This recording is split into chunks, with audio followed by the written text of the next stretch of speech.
इस कहानी का नाम है चालाक लोमड़ी और विश्वासी पक्षी। घने और हरे भरे जंगल में, जहां हर तरफ पेड़ों की ऊंची ऊंची शाखाएं और तरह तरह के जीव जंतु निवास करते थे, एक चालाक लोमड़ी भी अपना बसेरा बनाए हुए थी। इस लोमड़ी का नाम रैना था। रैना अपनी चालाकी के लिए जंगल में कुख्यात थी। वह अक्सर अपनी चतुराई और धूर्तता का इस्तेमाल करके अन्य जानवरों को धोखा देती और अपने लिए भोजन जुटाती।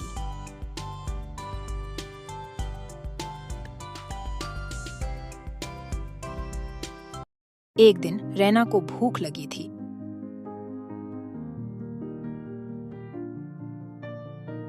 लेकिन उसे आसपास कोई आसान शिकार नहीं मिल रहा था।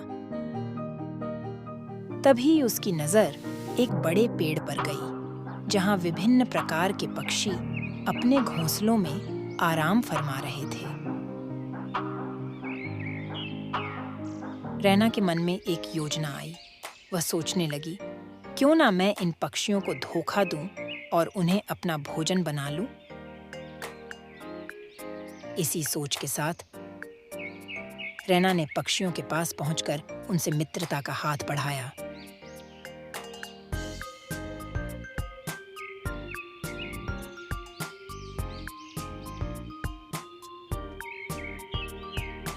उसने पक्षियों को बताया कि जंगल में एक बहुत ही सुरक्षित जगह है, जहां वे बिना किसी खतरे के रह सकते हैं।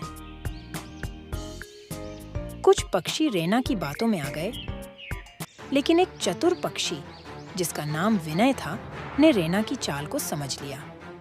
विनय ने अपने साथियों को रैना के इरादों के बारे में सचेत किया और उन्हें सावधान रहने की सलाह दी।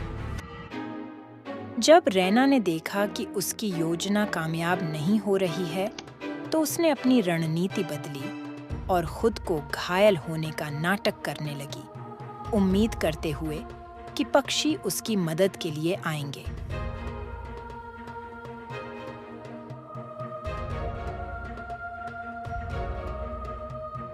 लेकिन विनय की सजगता के कारण सभी पक्षी उसकी चाल को पहचान गए और उससे दूर रहे।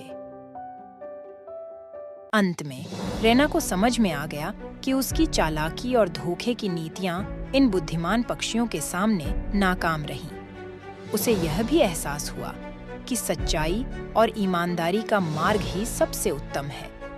रैना ने अपनी आदतों में सुधार का निर्णय लिया और जंगल के अन्य जीवों के साथ मैत्रीपूर्ण ढंग से रहने लगी। इस कहानी से हमें यह शिक्षा मिलती है कि धोखा और चालाकी अंततः हमें ही नुकसान पहुंचाती है। सतर्कता, बुद्धिमत्ता और आपसी सहयोग से हम किसी भी परिस्थिति का सामना कर सकते हैं और अपने आप को खतरों से बचा सकते हैं। अगर आपको हमारे वीडियोस पसंद आ रहे हैं, तो इन्हें लाइक करें, कमेंट करें और सब्सक्राइब करें। Toon ethics.